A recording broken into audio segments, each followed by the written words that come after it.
आज जो है हम लोग वर्णमाला की नींव में स्वर और व्यंजन के बारे में हम बताने का प्रयास करेंगे आप लोगों को। चलिए इसको हम लोग मिलकर के इसके बारे में पढ़ा जाए। देखिए इसमें क्या होता है, भाषा की जब सबसे छोटी जो इकाई होती है उसे ध्वनि या वर्ण हम कहते हैं, वही आपकी वर्णमाला होते हैं। आगे लिखे हैं विधान, हिंदी वर्णमाला में देखोगे अगर जो मूल रूप से अगर देखा जाए तो 52 वर्ण होते हैं। वर्णों की संख्या जो होती है कितनी होती है आपकी 52 होती है।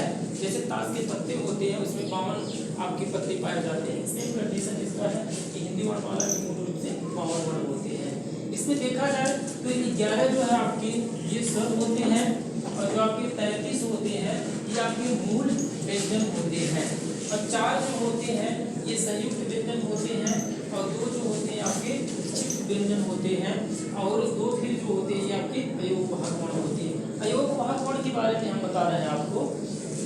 जो स्वर होता है स्वर के बाद में और व्यंजन के पहले 2 जो आपके अक्षर आते हैं अंग और अह, यही आपके जो होते हैं अयोगवाहक वर्ण कहलाते हैं। अब यहाँ हम देखेंगे अगर तो स्वर जो होते हैं मात्रा के आधार पर अगर देखोगे तो ये 2 प्रकार के होते हैं। एक होता है मूल स्वर, मूल स्वर को ही हम जो है और कह सकते हैं ह्रस्व स्वर या छोटा स्वर कहते हैं।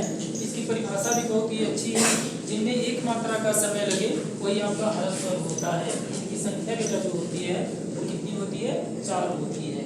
जैसे देखिए यहाँ अ ई उ री।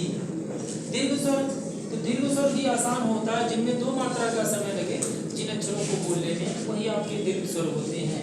इनकी संख्या बेटा जो होती है वो 7 होती है। जैसे दीर्घ आ, दीर्घ ई, दीर्घ उ, ए, ओ, औ। उसके बाद हम लिखे हैं आगे फिर जीव के आधार पर अगर बेटा देखेंगे तो इनकी संख्या आपकी 3 होती है। एक होता है आपका अग्र स्वर, मध्य स्वर और आपके पक्ष स्वर। अग्र स्वर जो होते हैं इनकी संख्या 4 होती है।